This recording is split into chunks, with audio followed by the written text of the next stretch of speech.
Our MC Shouta, who is the sole survivor of a plane crash, wanders around the forest looking for water to drink. Apparently, he had lost his parents in the plane crash as well. When his body eventually gives in and he begins to lose consciousness, a special forces soldier with an eye patch shows up and asks him if he wants to live. When he replies that he does, the man then makes it clear that he's going to face a rigorous life of battle that he'd regret not dying here. While the man tries to rescue him, his men try to stop him, stating that they're in the middle of a mission and that picking up trash like him would only get in the way. But the man gets furious and yells at them, telling them he doesn't take orders from people weaker than him. That was how Guzu Kyuhei, the captain, became Shouta's adoptive father. When they return to the base, Guzu hands Shouta a revolver and tells him it's his now. He explains to Shouta that he has to both live with it and die with it, but he knows that dying is still a long way off for him. Guzu gets him some food and water and tells him that when he's done eating, he will become a warrior, taking him by surprise. After the meal, Guzu reveals his plan to train Shouta relentlessly and turn him into a full-fledged warrior just within 5 years. Guzu is a combat professional conducting guerrilla operations worldwide. Just like he said, Guzu begins putting Shouta through various rigorous training sessions. He is taught martial arts and how to handle all kinds of weapons as well. Before he knew it, he had become so strong that no one in the unit dared to treat him like trash anymore. One day, during training with his old man, Shouta takes down a wild boar with a single sniper shot and eventually brings it back to the base. Learning about his plight, the rest of the men in the unit marvel at his undeniable talent, as he's only 10 years old. Some even remark that he might actually have more talent than the captain, who is rumored to be able to shoot a deer's right eye from a kilometer away. 12 years later, in an enemy camp, the ops are seen talking about the appearance of a certain dangerous mercenary called Crimson. According to them, Crimson is rumored to be a master sniper who can shoot the left eye of a mosquito from 2 kilometers away. With someone like that against them, they realize they might be cooked. One of the recruits, who doesn't believe such a thing is possible, disagrees with the rumor, but then the unexpected happens. A sniper bullet gets lodged into his skull from nowhere, driving the whole camp into pandemonium. Apparently, they happen to be deep inside their army territory, so they believe there should be no way for an enemy to infiltrate. All of a sudden, another shot is taken, and this time the general gets killed. Meanwhile, Crimson, who happens to be Shouta, is seen having a good time on a distant skyscraper as he wipes out the entire camp. He had been given the mission to kill the general and cause the unit maximum damage for 50,000 euros. When he decides to head back to report to his old man, a nearby enemy unit spots him and starts charging at him immediately. He's then forced to bring out his revolver to take care of them. Seeing the revolver, the men mock him, calling him a novice, but little do they know the 3 advantages that the revolver has over other weapons. Firstly, it doesn't jam. Secondly, it can use large caliber bullets with high power penetration. And thirdly, it has received the divine protection of the goddess of the battlefield. With just 3 shots, Shouta asserts his dominance and wipes out the entire unit. He's then rescued from the scene by Guzu with a chopper. On the chopper, Guzu congratulates him for killing his 3rd general in the war, but announces that he has a new mission where Shouta is expected to go to Japan. As expected, Shouta assumes that it's probably an assassination mission involving the prime minister or someone else of a high caliber. But the old man interrupts, telling him he's going to be teaching in a prestigious high school. Since Shouta can fluently speak 5 languages, Guzu tells him his mission will be to infiltrate the school as an English teacher. A short while later, a fake ID is prepared where he's given an undercover name. He then boards the plane to Japan, wondering what kind of obstacles he'll meet this time. Arriving in Japan, Shouta stops by to get some food at a convenience store. He's pretty impressed by the taste, hygienic packaging, and most importantly, the cheap cost. But what strikes his attention the most is how peaceful the place appears to be. Looking around, all he sees are people going on dates, picnics, or just having fun in general. He then wonders what mission could be waiting for him in such a peaceful country. After eating, Shouta heads to the safe house that was prepared for him. Getting to high-class residential area, he finds his apartment within a skyscraper and is impressed with the looks. The apartment also happens to be close to the school he has been sent to teach at. When he gets in, Shouta notices something unusual, but decides to sit down anyway. Shortly after, a man comes charging at him from behind with a knife. Thanks to his sharp observation skills, Shouta can detect him on time. He picks a bottle of water and throws it at the man to disrupt his field of vision. He then punches him straight in the face to the man's surprise. Not relenting, the man still attempts a full swing, but Shouta evades it easily and knocks off the knife. Seeing his raw physical abilities in person, the man confirms for a fact that he's the well-rumored Crimson. Shouta then grabs the man by the throat, asking who he is. The man surrenders himself easily, stating that he must have overestimated himself to think he could beat the legendary Crimson alone. Shouta, feeling cocky, tells him he should come with a team of 5 next time. All of a sudden, a young lady shows up behind him with a pistol aimed at his head, ordering him not to move. Shouta, who doesn't seem the least bit surprised, just casually tells her the hammer is not cocked, causing her to get flustered. He then turns around and grabs the cylinder in an instant, telling her to be more careful next time. The lady thanks him for the tip, but tells him she would be needing it as all they're here to do is provide rear support for him. They then officially introduce themselves as Ulfheim and Maylene. Ulfheim will be infiltrating the academy as an art teacher to provide support to Shouta and help him get settled into the culture. Meilin, however, will be infiltrating as one of the students to equally render support from the shadows. Shouta then reveals that he had sensed their presence the moment he walked in and had just waited to see what they were made up of. He asks if they purposely made their attack cheap just to check him out, but the duo's spirits get shattered as they were really trying their best. When they ask if he has any questions, Shouta asks how Meilin thinks she can pull off a teenager look when she's clearly in her 20s, pissing her off in the process. She then explains that since her skin is flawlessly smooth, she wouldn't really stand out in the midst of the Japanese high school girls. Ulfheim cuts in, telling her to stop glazing herself, and she ends up snapping again. The duo then later decides to brief Shouta about the mission. The goal is to infiltrate the academy to protect Sakurako Kujo, the daughter of the president of a global military corporation, who attends the school. It happens to be a hidden Japanese military corporation that is known for developing war equipment, from rockets down to ammunition. The corporation is said to be using neighboring countries as detours to evade the country's arms export principles, which wasn't really an issue as long as it was limited to the West. But they received reports that President Kujo had started funneling the products to communist countries, which would eventually lead to world destruction. Since organizations from all over the world are now interested, they are most likely going to try to use his daughter as leverage on him. That's why someone as skilled as Shouta was hired to monitor and guard her from these unknown people. Shouta is expected to also sweet-talk Sakurako to get information about the arms export so he can outsmart the other forces, but that would be a serious problem, as bro has zero riz. Meilin then comments that his majestic and nonchalant looks should be able to make her fall for him naturally. The following day, following the intel he has received about the target, Shouta gets on a bus, where he meets Sakurako. When the bus takes off, Shouta notices Sakurako acting strangely, so he assumes that she's probably running a fever, or some kind of virus. When he communicates with the rest of the team through this hidden communication device, asking if he's to send her back home, they point out that he's not in any position to even do that to a stranger. Ulfheim, who is monitoring the whole incident with a surveillance drone, points out that rather than fever, Sakurako is just embarrassed. Apparently, she's being molested by a much older, perverted man from behind in the bus. Shouta then realizes that this is probably part of his guard duty as well. After cupping enough of her dump truck, the man, however, decides to take things further by groping her milkers. So Shouta intervenes. Like the knight in shining armor Sakurako wished for, Shouta grabs the man's arm and twists it till it almost gets to a breaking point, causing him to scream in pain. After reprimanding the man, Sakurako thanks Shouta for helping her out, and he brushes it off easily. He then tells her she needs to fight back, as she won't get help like that on a battlefield. Hearing his corny sentence construction, Ulfheim and Meilin wonder if Shouta has really never spoken to a girl before. Shortly after, the bus makes a brief stop, so the man storms out and starts running away. Not wanting him to escape, Shouta chases after him and eventually catches up to him in an abandoned alley. While the man realizes he can't run anymore, he brings out a stun gun and threatens to use it on Shouta if he comes any closer. To his surprise, Shouta grabs his hand before he realizes it and slams him into the ground in less than a second. He then tells Ulfheim to contact the police. Ulfheim seems against the idea, as they're meant to be undercover, but when Shouta reminds him that he's an assassin, he agrees to it. After taking care of the issue, Shouta arrives at the school and realizes how much time has passed. Since he had been delayed intensely by the police after handing over the molester, there was nothing he could do about it. Ulfheim instructs him to report to the principal immediately, but is completely blown away when he finds out that Shouta doesn't even know what a principal is. Since he was raised by South American guerrillas, he never attended anything resembling a school. However, Meilin, who is already settled in her class, explains through her own discrete communication device that a principal is like a colonel in the school setting. Hearing that, Shouta realizes how important such a person must be. He heads over to the office immediately to introduce himself officially. When he gets there, he's quite surprised as the person he meets doesn't seem like a colonel in any way. The principal welcomes him warmly and remarks on his good looks. While Shouta tries to figure out what skills the principal specializes in, the old man reaches into his breast pocket for something.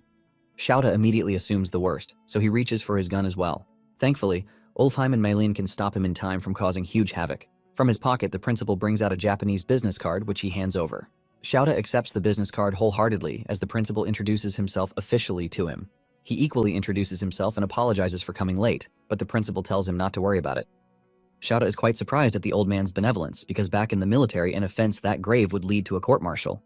The old man then explains that he received a report from the police about the situation he handled, so he commends him for his brave act. He then assigns Shouta as the assistant homeroom teacher for Class 2B, which Sakurako and Meilin happen to be attending.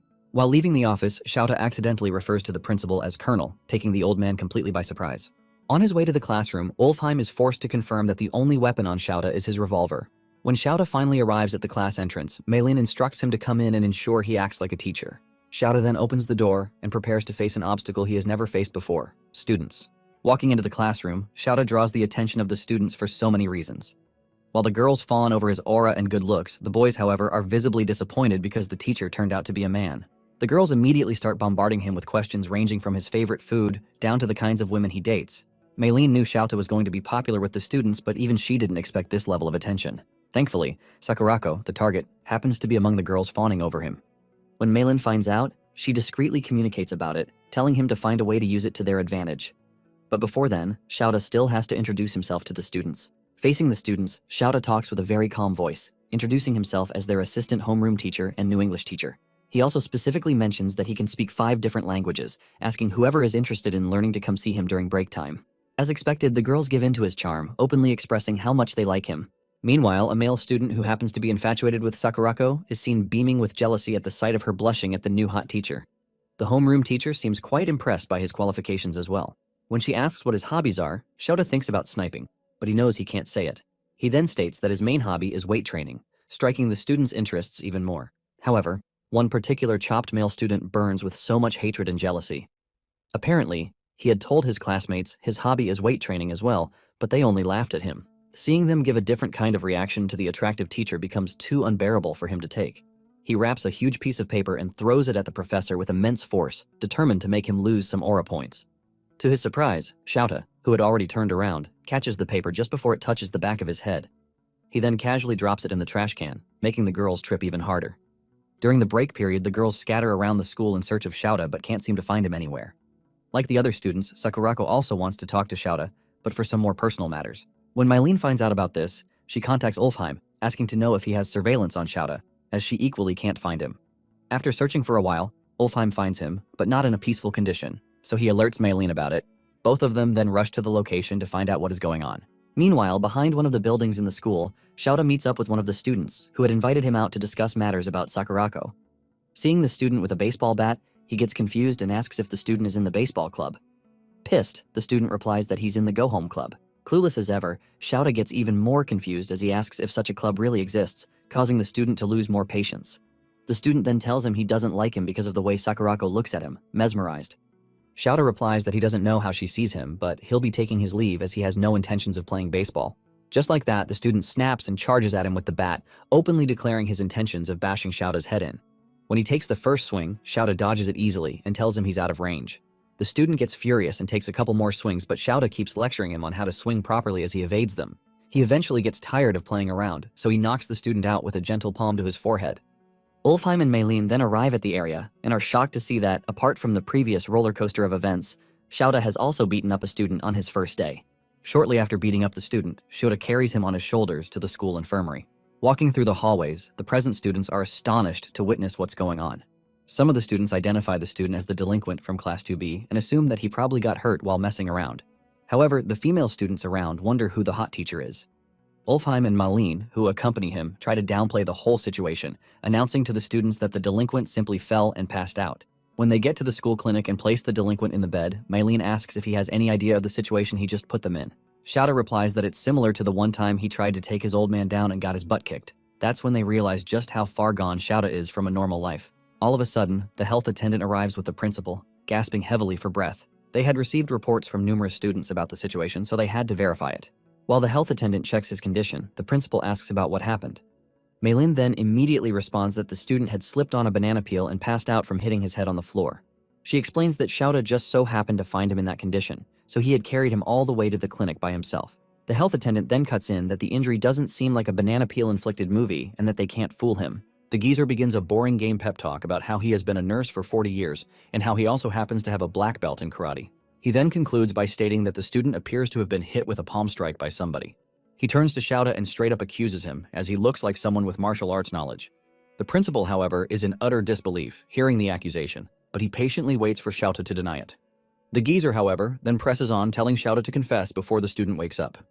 Seeing how badly things are turning out, Mylene discreetly communicates with Xiaoda, telling him this is not the time to be calm, as he could really get fired if the truth comes out. However, Xiaoda simply responds that there's no need to panic, as he knows it won't turn into a major event. Besides, he believes he'll still be able to protect the target, even if he gets fired. Suddenly, the student wakes up screaming and checking if he's still alive. He then shortly recognizes the environment as the school clinic. When the health attendant asks if Xiaoda was the one responsible for what happened to him, He considers exposing him, but decides to keep quiet for some reason.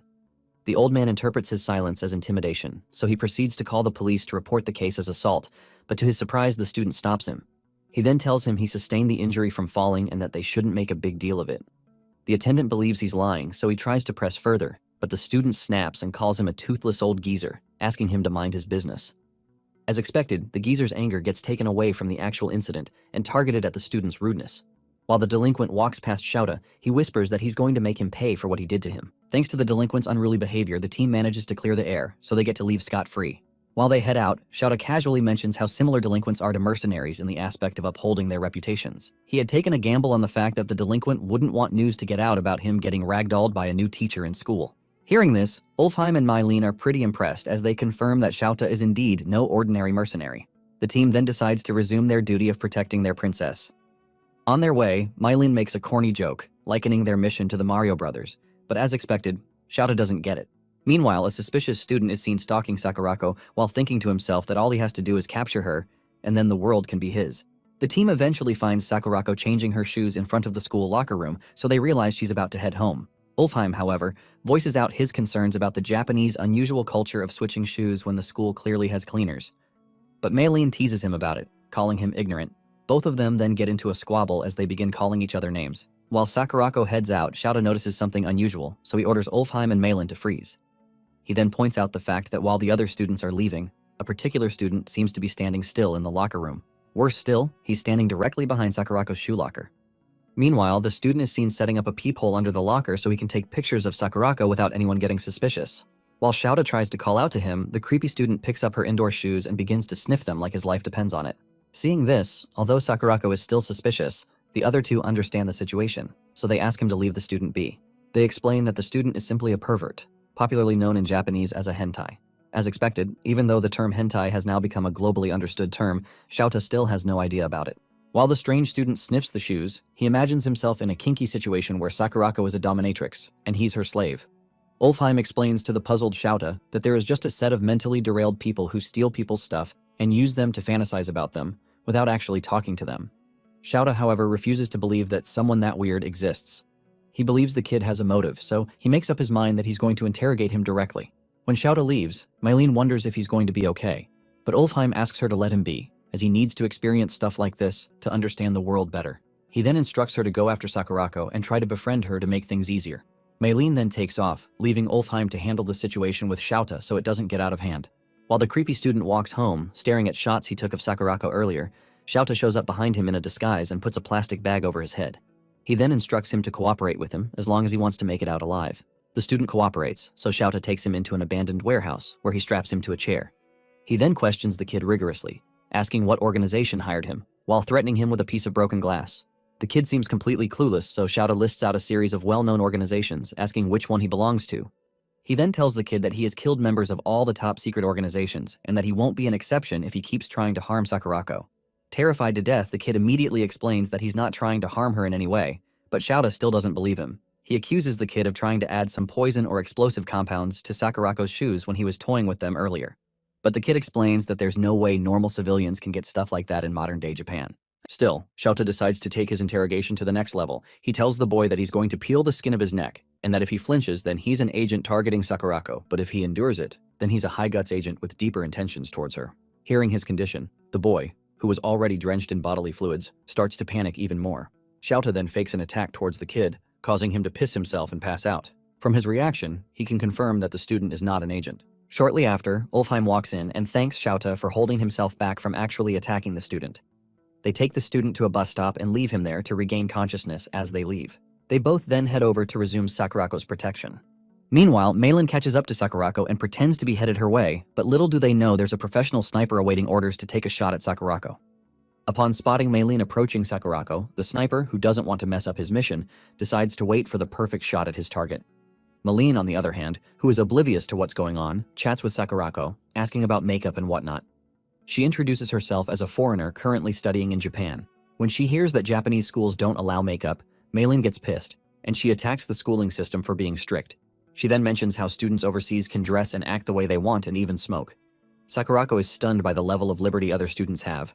Unknown to her, she's at the edge of the walkway, so she loses her balance and nearly falls to the road where an incoming vehicle is fast approaching. Thankfully, Ulfheim shows up and saves her from being run over. As a result, Ulfheim gets drenched from the puddle the car had splashed, but he doesn't mind as long as Sakurako is well. Shocked, Sakurako thanks him and apologizes for getting his shirt drenched. To her surprise, Ulfheim winks at her and calls her a princess who almost got her clothes ruined. Sakurako quickly clarifies that she's no princess, but Ulfheim insists that all women are, according to God's decree during the 7 days of creation. He holds her hand and tries to plant a kiss, but Maylene, who has been watching him sim over Sakurako, snaps and knocks him out like Chun-Li in Street Fighter. She immediately tells him that kissing someone on the hand isn't allowed in Japan. She attacks Ulfheim's origin, and they argue like cats and dogs. After watching them throw words at each other, Sakurako calls them a funny bunch that bicker like brothers and sisters. The assassins then talk to each other, and Maylin learns from Ulfheim that someone had tried targeting Sakurako. Meanwhile, on the rooftop, the sniper has his sight locked on Sakurako, but Shouta shows up and blows his brain out. Shouta then wonders who they are and if they want to capture Sakurako. Later that night, in Sakurako's room, Kane, Sakurako's maid, sees Sakurako sighing over and over, so she asks the girl what the matter is. Sakurako is immediately flustered, but Kane reminds her to call her by name as her dad had instructed. Sakurako hesitates and does as told, and the angry maid finally calms down. Kane then reminds the girl that she should not forget her pride as the daughter of the Kujo family. The family has been a noble one that has existed since the Heian era. After being scolded, Sakurako asks Kanae if she has ever been in love. It takes Kanae a while to understand what Sakurako meant, but when she does, she tries talking about how being a part of the Kujo household affects relationships. Sakurako immediately denies being the one in love, but to her surprise, Kanae tells her there's no family rule forbidding falling in love with a commoner. Kanae tells her that, despite being a maid of the Kujo family, she's a woman first and foremost, and she is an ally to all ladies in love. She holds Sakurako's hands and makes a pinky promise with her while telling her that she supports her decision. Sakurako rejoices after getting an ally, but doesn't hear Kanae speak about how the gentleman she expects Sakurako to be in love with is reasonable. The gentleman in question fires some shots at dummies in a practice arena, and it all hits the bullseye.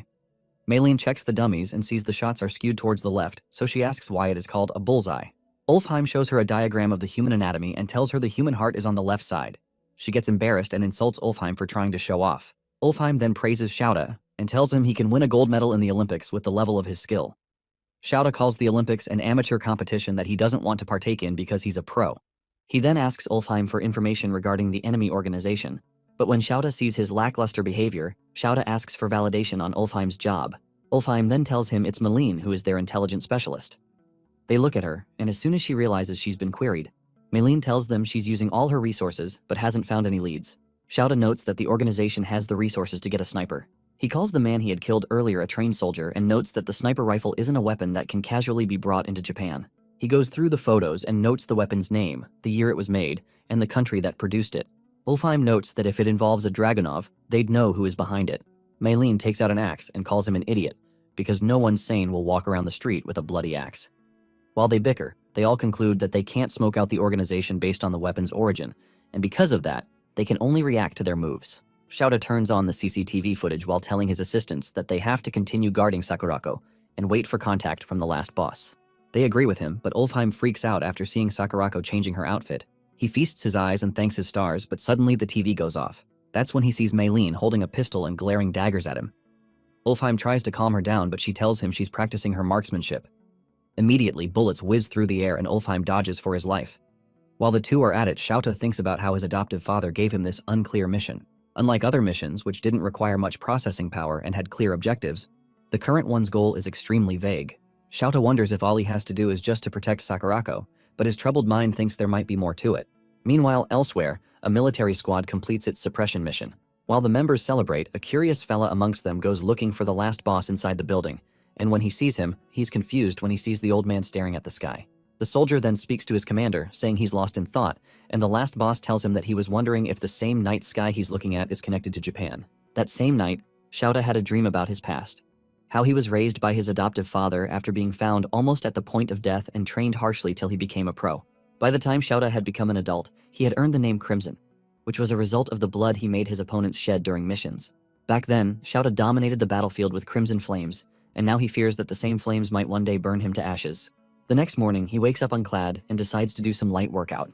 Unfortunately for Ulfheim, he walks right into the room without knocking, and as a result, an unforgettable image gets burned into his retina. As he tries to forget what he had just seen, Ulfheim says he'll need to go on a date with 6 different ladies to cleanse his eyes. As Shouta dresses up for school, he asks Ulfheim if he's good at such a mission, and Ulfheim brags about being able to complete it within a day. Curious as to why Ulfheim entered his room, Shouta asks Ulfheim why he's around, and Ulfheim latches onto him before saying that he was worried about him due to the night and day difference between war and Japan. He then urges Shouta to eat breakfast with him before they head to school.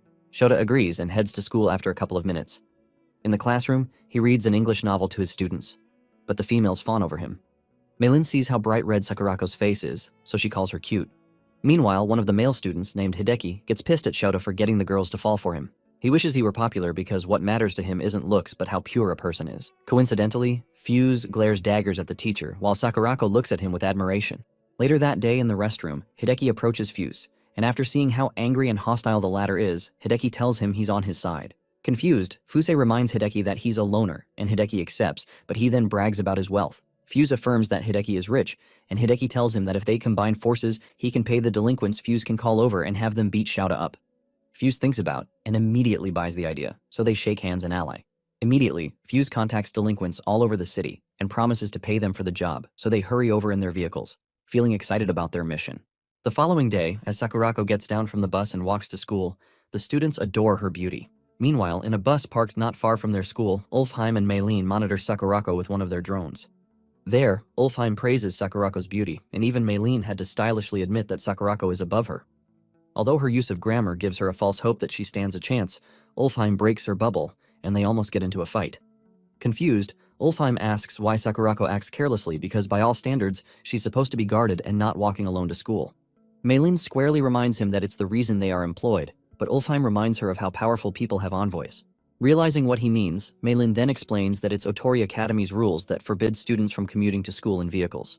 The school doesn't allow classism, and all classes of society attend. Meilin tells Ulfheim that the school motto is independence and self-reliance, but Ulfheim takes it as an instruction for the rich students to learn from the commoners. Meilin then continues by explaining that Sakurako's dad initially wanted his daughter to attend an all-girls school till university, but the young lady insisted on going to Otori. While watching Sakurako, Ulfheim says she captivates every man around her by walking. Meilin then tells him it's the same for Shouta. They watch Shouta walk to the school and see as many girls fawn over him. Ulfheim stares at the two popular figures and says they could have been a royal couple had they been in a different time. Meilin partly agrees, but then notes that trouble always looms whenever a prince and princess fall in love. She instructs Ulfheim to point the drone's camera ahead of Shouta, and when he does that, they see Fuse with a group of delinquents standing in Shouta's way. Fuse mockingly greets Shouta, but Shouta casually replies. The boy gets pissed at his teacher's behavior, but it still stands as a hindrance. Meilin and Ulfheim, who observe through the drone, indirectly call Fuse a caveman for showing up with reinforcements after Shouta had previously floored him. Ulfheim then tells Meilin that there's a problem, and it is that numbers don't matter before the legendary Crimson. Since Shouta got the message, he pulls off his tie and asks Fuse to follow him somewhere quiet. Fuse agrees and they go to the riverbank. There, Fuse cockingly declares that they outnumber Shouta 20-1. He believes Shouta doesn't stand a chance due to the difference in numbers, so he gives the teacher the option to cry and apologize, and that way he may be spared. To their surprise, Shouta gives them the same condition and then reminds them that he wishes they didn't fight because he's their teacher. They laugh at him and conclude that Shouta isn't good at math. With 2 words, Fuse orders the delinquents to fight Shouta. They immediately rush at him, but he folds them and whoops them like it's a walk in the park. The others get terrified as he perfectly knocks down their comrades. They say Shouta isn't human, but Shouta assures them that he is. But he was simply trained on the battlefield. As he strikes most of them down, the others panic and yell that they weren't informed beforehand about how strong Shouta was. Fuse gets mad at them for failing to take down one man, so he yells at the bikers to run Shouta over.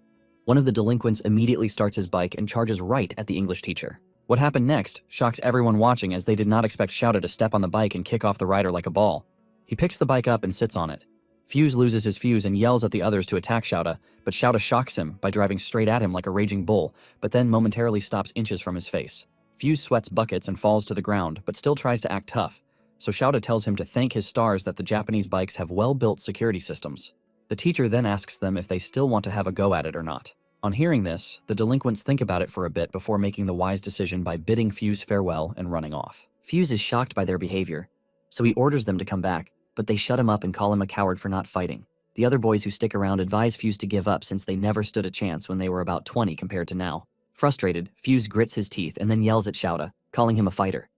Shouta calmly replies to him by asking what Fuse wants, then calls him a coward. Fuse then admits that Shouta is good at fighting, but then asks if he has guts. Shouta asks him what he means, and Fuse tells them to settle it with a chicken race. He gets on another bike to challenge Shouta in the game, whereby the first person to apply the brakes between them as they drive towards the wall loses. Maylene gets mad after seeing Shouta agree to such a ridiculous game, so she asks Ulfheim to connect her to him. Immediately as the connection is made, she asks him if he seriously wants to take up the challenge, and Shouta affirms. She then asks him if he's dumb because he can easily solve the matter by beating them to a pulp. She then asks him what he'll do if, by some chance, he loses the chicken race. Shouta plans to find out when he crosses the bridge. With that, he disconnects the audio. Maylene yells at Ulfheim, saying that Shouta has violated orders. She worries about what the boss will say if he finds out. Maylene then asks Ulfheim to turn back the audio, but to her surprise, he refuses. She snaps at him and hits him for being so stupid, but Ulfheim tells her that Shouta would never lose. The day Shouta knocked out Fuse when the brat tried attacking him, Shouta carried the boy back to the infirmary. Then, Ulfheim had asked Shouta why he was being too nice to the boy, so Shouta narrated how he had a soldier much younger than him join his unit when he was fighting in the jungles of South America. Despite the boy being very young, Shouta and the last boss had allowed him to participate in the war because the boy needed to feed his family. Back then, Shouta had grown close to the boy and tried teaching him Japanese. Unfortunately, the day after he taught the boy how to say goodbye in Japanese, the little soldier was killed in action. Now, the reason Shouta had decided to help Fusey was that he looked just like the fallen little soldier. As Ulfheim watches them about to race, he sees Shouta smiling after being trash-talked by Fuse, and notes that Shouta might be better suited as a teacher than a mercenary. Rain starts falling at the venue, and as they rev their bike, preparing for the race. The referee announces that they are to take off as soon as the can he throws hits the ground. Maylene has a bad feeling about the race, but Ulfheim calms her down by saying Shouta is a teacher after all. She refuses and says he's just a legendary mercenary. Still, Ulfheim supports Shouta and tells her that Shouta might become a legendary teacher. Curious, he anticipates the outcome of the race. A few seconds later, the referee throws the empty can into the air, and as soon as it lands, the bike riders kick off. Shouta outpaces him and accelerates towards the wall. Fuse also picks up speed, and it has his henchmen worry about him. Still, Shouta doesn't waver and doesn't reduce his speed despite the wall getting closer than ever. Seeing this, Maylene freaks out, knowing that if they crash into the wall at that pace, Fuse will die. Ulfheim, on the other hand, commends Fuse for being gutsy, but Maylene worries about Shota's teaching career because if he gets Fuse killed, that'll be the end for him. Ulfheim, on the other hand, says that can only happen if Shouta abandons the boy, but he is sure Shouta won't do such a thing. As they approach the wall, Shouta glances at Fuse and sees the boy risk his all just to save his face in school. At the last minute, Fuse applies his brakes out of fear of being turned into mashed cheese, and immediately Shouta intervenes by leaping off his bike and saving the boy. He acts as a meat shield while falling to the ground and protects Fuse from being grazed. The bikes, on the other hand, slam into the wall. Shouta then gets up after sustaining an injury on his forehead and asks Fuse out of concern if he's okay. Fuse wakes up and sees he's safe, so he assesses the situation and realizes that Shouta had saved him. Shouta observes him and relaxes after seeing that Fuse isn't hurt, so he walks away. Utterly confused, Fuse asks Shouta why he saved him, and Shouta should have left him alone. Shouta then realizes that the reason Fuse has been acting this way is that he is always alone. The boy grits his teeth from the impact of Shouta's words and tells Shouta not to pity him. Fuse then recalls how his parents didn't care for him, and he had to fend for himself in such a lonely world. Shouta approaches him and tells him that in the world he knows, children aren't left alone because they are also valuable combat assets and labor forces. He explains to Fuse that he has lived in a world where a child's life is as light as a feather, but it's a problem for Fuse, who hasn't reached out to all these while. With that, Shouta stretches his hand at Fuse, and the boy is shocked to see someone show concern about him. Shouta then tells Fuse that he isn't alone, and if he ever feels like lashing out or getting pissed off at something, he should come to him. And if it's a fight, he'll take Fuse in as many times as he wants. The boy bursts into tears, and then shakes Shouta, agreeing. At this point, Maylene admits she's amazed by Shota's hot bloodiness. She agrees, just like Ulfheim, that Shouta isn't acting out of character. Outside, as Shouta and Fuse leave the riverbank, Fuse confirms that Shouta just moved to their town, so he offers to lend a hand to Shouta in case he needs anything. Shouta agrees by using weird terminology, and the boy struggles to grasp what he's saying. Maylene then realizes that their organization has to clean up the mess Shouta and Fuse had made. Worst of all, she's the one in charge. As the males walk back to school, Hideki stares at them from afar and curses Fuse for being a coward. He changes his mind and vows to get Shouta expelled from their academy. A few days later, Hideki hugs and tries to kiss the portrait of Sakurako in his room. Suddenly, his housemaids come into his room to clean it up after informing him beforehand. He quickly covers her portrait and looks very embarrassed due to almost being discovered. He then yells at them for entering his room without his permission and threatens to have them fired. He orders the old ladies to leave his room, and as soon as they leave, they continue their cleaning elsewhere while talking about how the lord of the house will be pissed if they don't clean Hideki's room. Another maid tells her not to worry because the geezer is always so busy with work that he rarely comes home, and when he even comes home, he always heads straight for the villa in Izu where he polishes his favorite vase. Just like they have said, Hideki's dad currently admires his vase, which he calls kakimon, a national treasure. Meanwhile, the maids are fed up with Hideki's behavior because he does whatever he likes since he's spoiled with money. He even orders food when the maids could have made one for him. Pissed at their nagging, Hideki calls them lowlifes who shouldn't tell him how he gets to spend his allowance. They stare at him judgmentally and vow to ensure their children don't turn out like him. 1 week later, Sakurako plays the piano during music class, and the entire class applauds her. Ulfheim and Maylene confirm there are no abnormalities on Sakurako's front as usual. They talk about how nothing has happened since the sniper incident, and it's been peaceful ever since. Curious, Maylene asks Ulfheim what Shouta has been up to since she hasn't seen him since morning. Ulfheim then reports to her that Shouta is getting chewed out by the principal. Maylene leaves the music room after hearing that Principal Tazaki has summoned Shouta. Meanwhile, at the principal's office, Tazaki tells Shouta that there's a troubling case against him. Shouta, as usual, acts strictly and rigidly around the principal like he's talking to a colonel. He asks the principal what he did, and Tazaki shows him photos of him clobbering the delinquents by the riverbank. Shouta simply calls it a photo from the extracurricular lesson they had the other day, and he doesn't see any problem with it. Tazaki then tells him the photos were distributed to the PTA. Oblivious to what that stands for, Shouta compares it to NATO, thinking it's the Asian version, but Tazaki explains that it's the Parent-Teacher Association. Still oblivious to what it is, Shouta relaxes, but the principal tells him not to underestimate PTA because it currently holds more power than the principal. The news hits Shouta like a cannon because the principal, whom he holds high like a colonel, is powerless against the PTA. The man then tells him about the PTA president, Mrs. Ushijima, who is the wife of a prefectural assembly member. As Shouta relates to their power based on a democratic nation, Tazaki shows him a mysterious letter circulating for Shouta's dismissal, or else they'll leak the video footage of his fights with students to the web. Realizing it can jeopardize his mission, Shouta decides to look into the case. He is sure that Fuse can't snitch to the PTA, so he believes there's a third party who helped Fuse gather the group back then. Shouta suspects the third person and assures the principal that he'll get to the bottom of the case. After the meeting, Shouta meets with his teammates and relays the information to them. By then, Sakurako had gone home early for her lessons. Before long, Mrs. Ushijima circulates papers of Shouta beating up students. She blots out his eyes, as if that's enough to help counter defamation. Curious, Ulfheim asks Shouta how he plans to solve the case after seeing how relaxed Shouta looks. Maylene thinks otherwise, so she asks him for his plan against the PTA. The clueless militant then calls the PTA the academic variant of NATO, but his teammates realize that he doesn't know what a PTA is. Ulfheim tells him that the PTA is an auditing body that watches over the school's order. Upon hearing him, Shouta relaxes and tells them that there's no problem because he's on the side that corrects the order. Ulfheim asks for an explanation. Shouta tells him that he was simply giving the kids some educational guidance. Maylene doesn't fully agree with him, and she reminds him that there were lots of injuries. She tells him it isn't some hot-blooded teacher drama, and they aren't in that kind of era anymore. Ulfheim then tells her that he simply has to create Shouta's era. They talk back and forth till Ulfheim asks her if she's gotten the intel on who is behind the whole incident.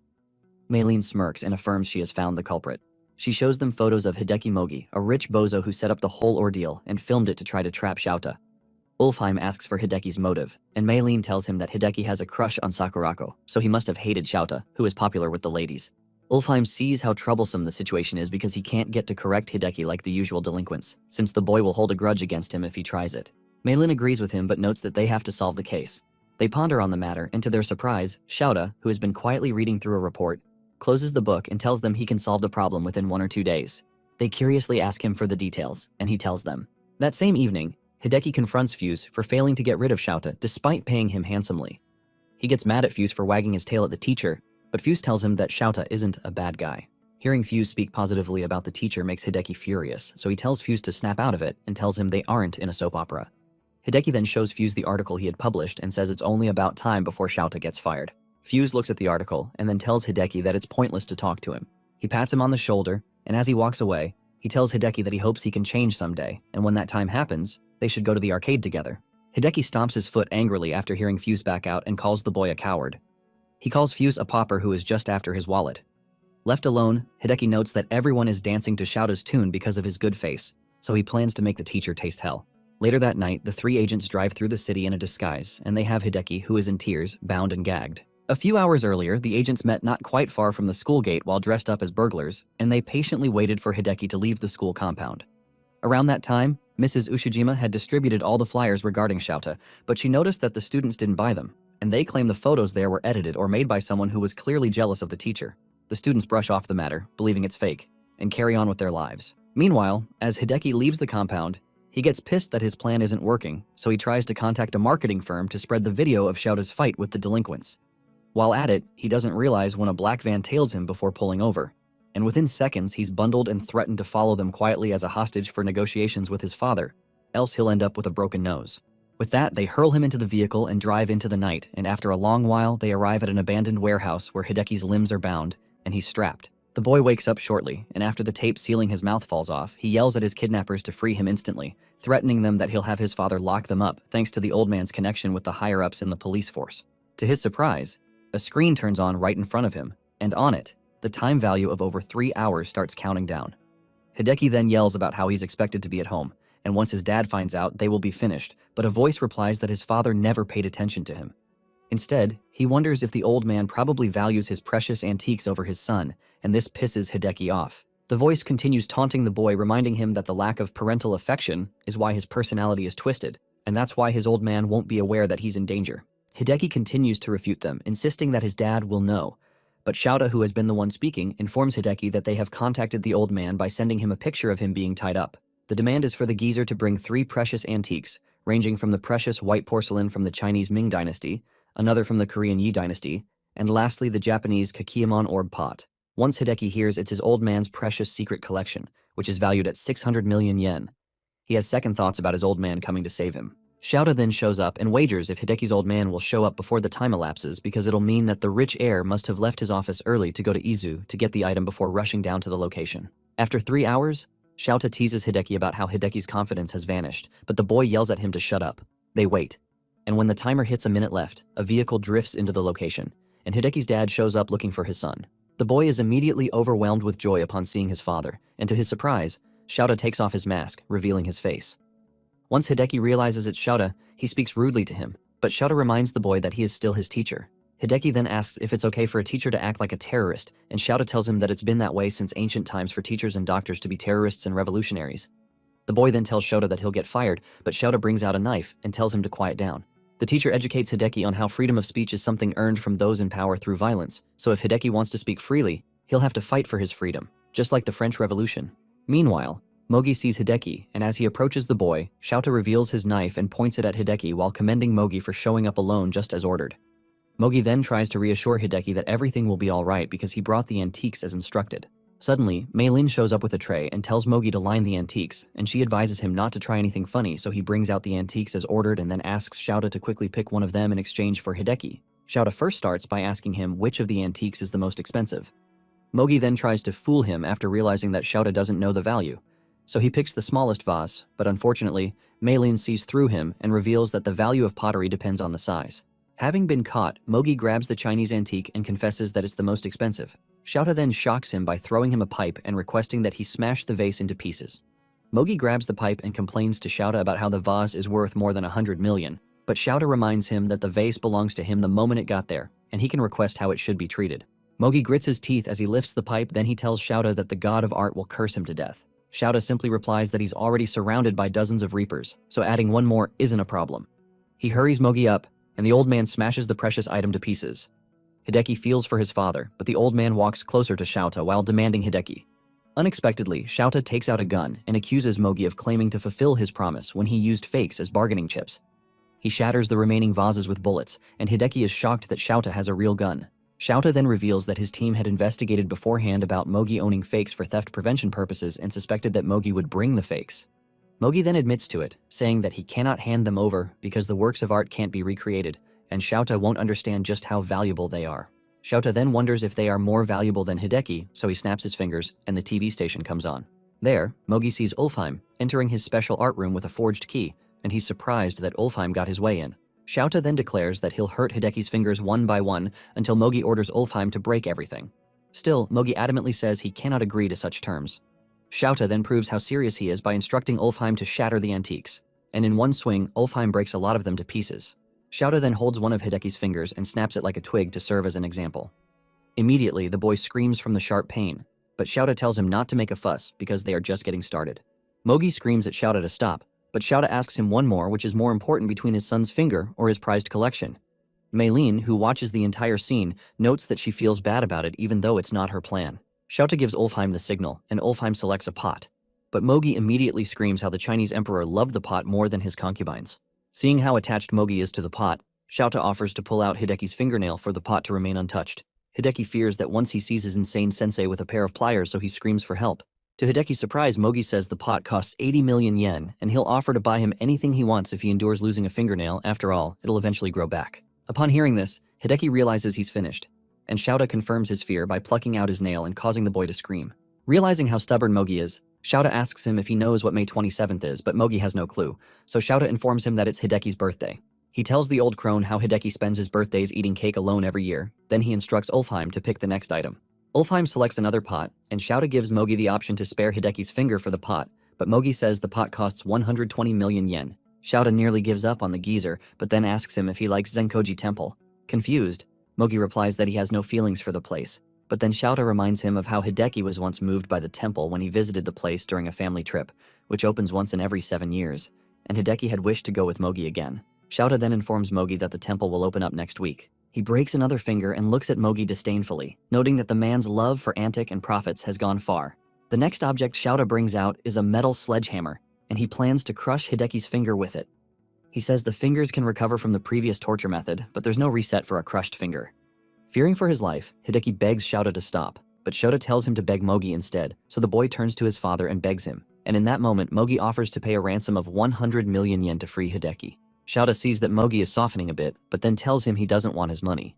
Instead, he hands Mogi a book to read and tells Mogi that if the pot is still more important after reading the book, then he'll smash Hideki's fingers. Shouta then raises the sledgehammer on Hideki, but Mogi tells him to wait and jumps to cover Hideki in the last second, crying and declaring that he doesn't need the pots anymore, and Shouta should give Hideki back to him. Surprised, Hideki asks Mogi why, since Mogi had insisted that the pot was more important than his own life, and Mogi doesn't change his stance on the matter, but then he says that the pot cannot replace Hideki. With that finally out of the way, Ulfheim smashes all the antiques, and Shouta releases Hideki.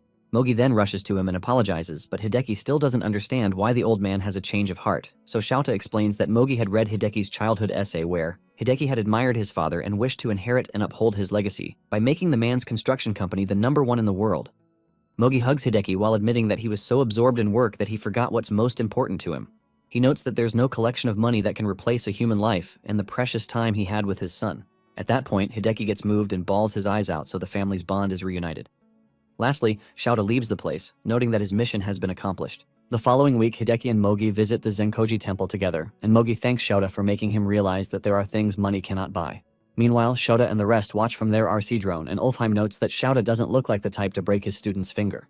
Maylene immediately insults him for not thinking deeply, then she throws him a mannequin pair with an inbuilt electric shock. Maylene had hurriedly built the mannequin that was worn over Hideki's arm, and the exact moment Shouta snaps or ruins the mannequin, Hideki is shocked. Ulfheim notes that under tension, almost anyone in Hideki's situation would mistake a small electric shock for their own hand. Maylin then worries about how Ulfheim had gone too far smashing the antiques, but Ulfheim reminds her that he's a fine art teacher and all he simply did was make fake footage, so in the end, nobody was hurt. With that out of the way, Maylin asks Shouta for her reward for helping him with his plan, so he asks her for the amount she wants transferred to her account. When she tells him she doesn't want dollars, Shouta lists out other currencies and values he can send to her, but she tells him she's not interested in any of that but entertainment. He immediately thinks about a vacation, but Maylene, who likes the sound of it, tells him she wants to see him go on a date with a girl. The dunce still doesn't get it, so Ulfheim explains in plain terms, saying that it's time for Shouta to go on a date with Sakurako. Shouta then asks them why they want him to go on a date with his protection target, but they tell him that it seems fun. Since they helped him out with his plan, Shouta agrees to theirs, and Maylene giggles like she's watching a peak soap opera. She calls him the great mercenary teacher, and for once, she and Ulfheim are on the same page.